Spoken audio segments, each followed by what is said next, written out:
As we were trying to untangle the mess that was the trees, the apple trees at the orchard, my first field manager was a young man who was a welder, and he had been in Alaska and had made quite a bit of money. Came back here and couldn't find a job uh, for he and his new wife.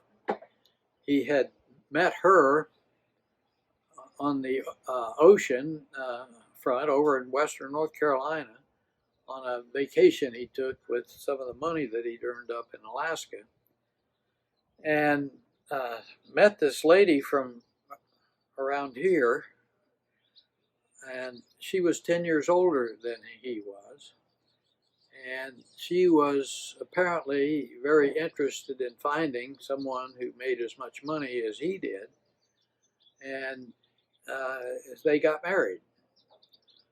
Well, when he got back as field manager, his his responsibilities were to take care of what were then two other employees. One of them was a woman who I had hired when she came to the interviews, saying that I should hire her. And I said, why? And she said she could outwork and outcuss any man on the field crew. And well, that sounded good. That's a pretty good recommendation. So I hired her, and she was right.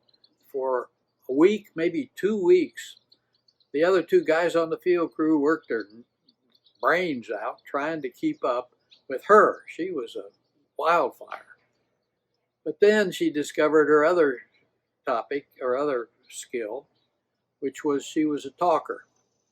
And they began to talk and discovered that, gosh, they didn't have to work that hard. That if they just spent more time thinking about what they were going to do and talking about it, then it was a lot easier than what they had been trying to do, which was to outdo each other. Well, one of the things we had to do at the orchard was burn piles of trees that we had cut down. And this particular incident occurred when the girl and one of the field crew, who at the time was living in our house there with his family, had the upper road near the road part, and they were burning trees and limbs that they'd cut. And down further in the orchard, I was working with the other part of the crew, and I heard sirens and didn't think anything about it. And then I heard them really close and not seeming to move. And so I got to a little bit of a clearing and looked up along the parkway, and there was a spruce pine, actually not the Spruce Pine Fire Department, but the one out here closer, had an engine with the red lights blinking, and then those blue lights from the park ranger were there, and then people were stopping to look and see what was happening. And what was happening was this. The park ranger had gotten afraid of the fire that we had built, thought it might come clear across the parkway to our land on the other side, but into the trees there. And so he called the fire department. And in this county, anytime you call the fire department, it is broadcast over a radio system that everyone, or a lot of people, listen to. So it had collected quite a crowd up there of the fire department, the officer, and watchers. And sure enough, there was smoke coming out from the fire that had been set, and it was 10 yards or so below the parkway. And the fire chief, who was a friend of mine, was arguing with the parkway ranger that, hey, they're just burning stuff that needs to be burned, and it's under control, and it's not going to get across the parkway. He said, put it out. So they did. They had water in the truck, sprayed the thing, and in less than 2 minutes, the fire was out.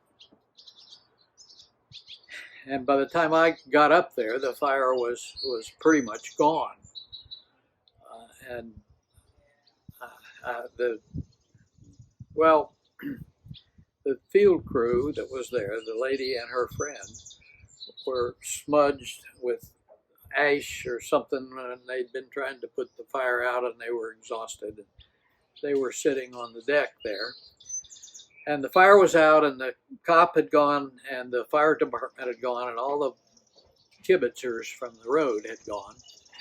But up came the McDowell County emergency fire crew in a truck, and there were two of them, a woman and a man. They pulled up, said, "Where was the fire?" I pointed them up the hill, a little smoke rising up there. And so they put on their firefighting outfits and backpacks with water and stuff, hustled up the hill and checked, and sure enough, the fire was out. But they sprayed it down again good, and they came back down 20 minutes later. Now it had been an hour or more since the fire had been put out. And they came over to see me, and they said, "Did you have a burn permit?" I said, "Yes, we did." "Oh, that's good. Let me see it." We showed them the burn permit. They said, "Well, it's a good thing, but whenever there's an out-of-control fire, from now on up here, we're going to have to charge you a fine." I said, "Well, it really wasn't out of control." He said, "Anytime you call for help, it was out of control." I said, "What's the fine?" They said, $110. I said, "That's a lot of apples." Well, we've never called them again. But it was ironic that they came up to do their job after the job was over, and they did it so thoroughly. After the whole thing was gone, there was the lady sitting there, and she had the smudges and was still tired from fighting the fire. She said, "Well, we sure got our $5 worth out of that can of kerosene." Yeah, we did. A little later, she had cause to resign. We started a hayride.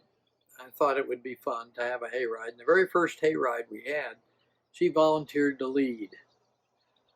And so I said good and went about something else. And about 20 minutes later, she came back, mad, slammed down her badge and said, "I quit." "Why? Why'd you quit?" "I quit." She left. I said, as she was leaving, "Where's the hay wagon?" She pointed out there. That's a bad direction for the hayride to be in. Pretty steep out there. And what I found was the whole hay wagon was hanging over precariously one hill. The tractor was still on the main trail, and the people were sitting in it, sort of hanging onto the sides, wondering what was going to happen next. She couldn't. Well, anyway, that was our first hayride. We didn't lose anybody, fortunately. And a lot of my friends were on it, and some of them still remember the first hayride. The young lady also caused a little bit of a trouble because we had a food wagon at the edge of the pavilion there, and the food wagon was unique, and I'll have to tell you that story. Well, I left you wondering how you're going to get food out of a food wagon with a wood stove. The lady that ran it was very adept at cooking, and the wood stove was her weapon of choice. We eventually had to replace the wood stove with more acceptable equipment to the watchful eyes of the health department. But maybe I'll fill in another story about them in a little while. This lady was a cousin to the employee that I had, the female employee. And this lady, after being eliminated from making pies for us right in front of the world here, made them on her stove. And she and her cousin were good friends. They had a competition going about which one of them could raise the most eggs from their chickens. Both had chicken coops, both had about the same number of chickens, and every day my employee would call her friend and give a cock-a-doodle-doo for each egg she had into the telephone.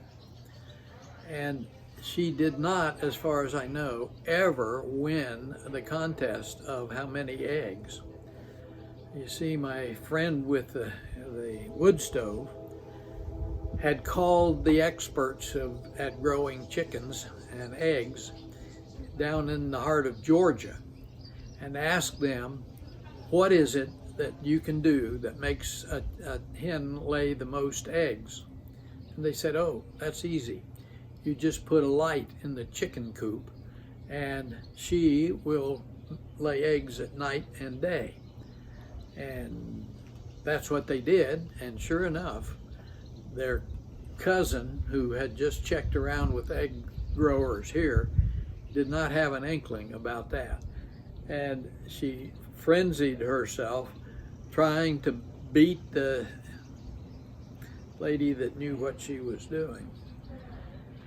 And when that didn't work, she also hatched a sort of a scheme where she told the cousin that I had asked her to bring the eggs, not the eggs, to bring the pies that my friend made to the orchard. And we sell the pies. We had that deal with the lady with the wood stove. But the cousin said that we had told her to carry the pies to the orchard and that she was to be paid something by her cousin and by me. And of course, all that was a fabric that was made up. And when we found out what it was, that was another black mark against my lady friend.